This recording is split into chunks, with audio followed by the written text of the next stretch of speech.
It's time for Money Matters, and we're joined today by Josh Bradley from Capital City Financial Partners. Hi, Josh. Hello. So tax season is upon us, and many married couples face the question of should they file jointly or separately? What's your expertise on this subject? Yeah, historically, married filing jointly is the way to go and was what most people do. However, with certain conditions, filing separately could be actually a much better strategy. Also, with a little bit more financial independence now between couples, filing separately actually is becoming a little bit more popular.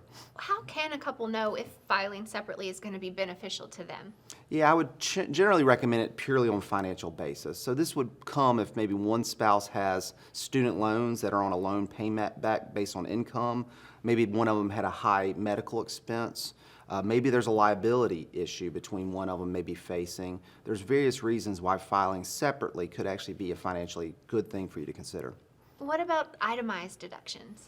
Yeah, so itemized deductions versus standard deductions is where you have extra expenses. So this plays into that last point about maybe you had high medical expenses. While those medical expenses didn't overcome the standard deduction for a couple, maybe if you filed separately, it would overcome the itemized deduction for an individual. So once again, unfortunately, the only way to figure out whether this makes sense or not is that you're going to have to run it both ways, which takes time or it could take money, and those savings may not overcome that time and money, but it's definitely something you should consider if student loans, health care, or there's a liability issue. Makes sense. Thank you so much for those helpful tips. Absolutely.